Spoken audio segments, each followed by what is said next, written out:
of A. How accessibility strengthens your DEI efforts. Katerina Rivera, a LinkedIn top voice in disability advocacy, suggests that we should use IDEA instead of DEI because people with disability are often left out. She referenced a HBR article that only 4% of companies that prioritize diversity consider disability in their initiatives. So this is a great discussion topic, and organizations that have the right maturity and appetite for DE&I should think about getting from DE&I to IDEA. So let's start with definitions. Whilst diversity, equity, inclusion can and should be considered alongside accessibility, they are distinctive concepts that address different aspects of inclusivity. Diversity refers to the presence of the differences within a given setting, such as race, gender, ethnicity, sexual orientation, age, disability status, etc. Equity focuses on creating fair treatment, access, opportunity, and advancement for all individuals while striving to identify and eliminate barriers that have prevented full participation of some groups. Inclusion involves creating a culture where all individuals feel welcomed, respected, supported, and valued, where diversity is actively embraced and leveraged. Accessibility refers to the design of products, devices, services, or environments that are usable by people. It ensures that people with diverse backgrounds can perceive, understand, navigate, and interact with the workplace environment effectively. So, is accessibility exclusively for people with disability? Accessibility focuses specifically on removing barriers, whether physical, digital, or communicative. Naturally, it will come to mind that it is about what prevents individuals with disabilities from fully participating in activities, accessing information, or utilizing facilities on an equal basis with others. However, when an organization is less accessible, various groups can be disproportionately affected. People with disabilities. This includes individuals with mobility impairments, sensory disabilities, blindness, deafness, cognitive disabilities, and other disabilities that may require accommodations for physical access, communication, or technology use. Let's consider elderly employees. Aging populations may experience reduced mobility or sensory capabilities, making accessibility enhancements beneficial for their continued participation in the workforce. Parents and caregivers. Accessibility facilities and flexible work arrangements can support parents with strollers, caregivers of elderly family members, or those balancing work responsibilities with caregiving duties. Pregnant employees.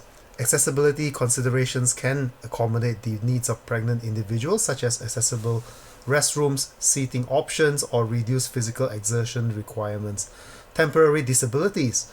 Employees recovering from injuries, surgeries, or temporary health conditions may require temporary accommodations that support their ability to work effectively during recovery.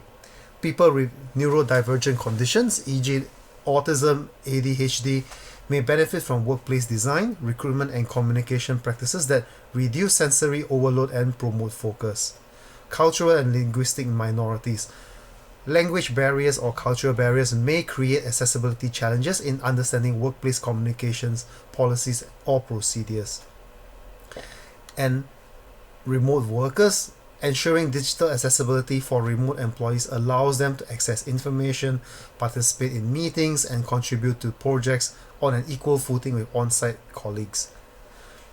Let's talk about job applicants. Ensuring accessibility in the recruitment process, including accessible job postings, application forms, and interview accommodations, support equitable access to employment opportunities.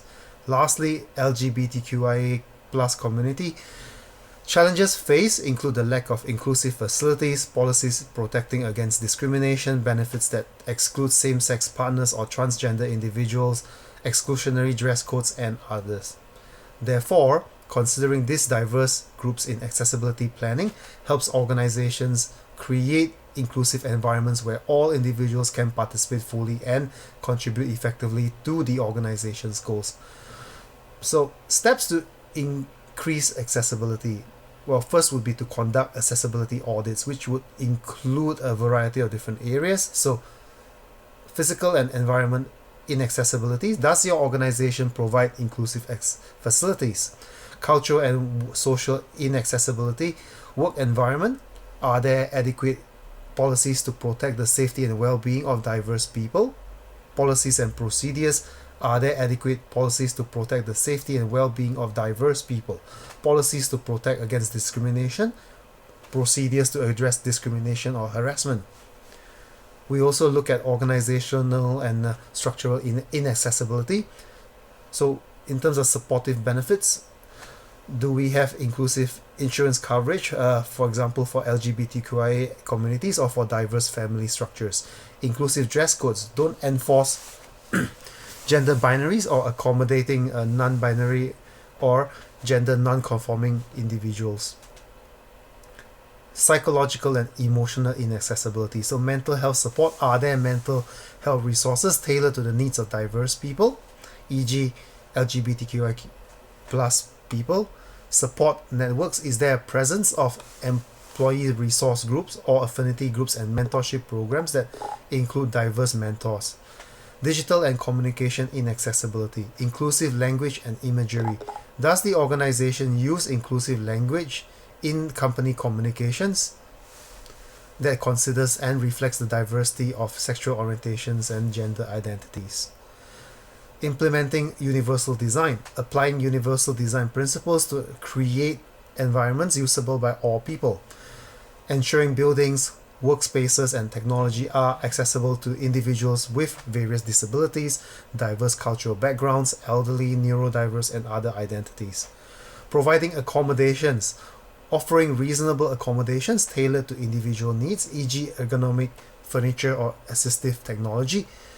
Developing flexible work policies that allow for remote work, flexible hours, and leave options for caregivers and those with temporary disabilities. Enhancing digital accessibility. Ensuring websites, intranets, and digital tools are accessible to people with disabilities. Use accessible design practices in all digital content creation. Training employees. Providing training on accessibility and inclusion to all employees. Developing awareness programs about the needs of different people, such as people with disabilities, neurodiverse individuals, and cultural minorities. Fostering an inclusive culture, promoting a culture of inclusion and respect for diversity. Encouraging open communication and providing platforms for employees to voice accessibility concerns. Reviewing policies and procedures. Ensuring recruitment processes are inclusive and accessible. Develop policies that support accessibility, such as clear communication strategies and inclusive meeting practices. Leverage technology. Utilize assistive technologies and software that support accessibility, e.g. screen readers or speech-to-text software.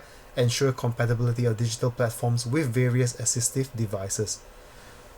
In conclusion, so today we look at how accessibility can benefit a wider range of employees than initially thought. Therefore, we need to include accessibility as part of the conversation and design to help our organizations unlock the full potential of a diverse workforce. Ready to take action? Learn the steps to increase accessibility in your organization and make inclusion great for everybody. Thank you.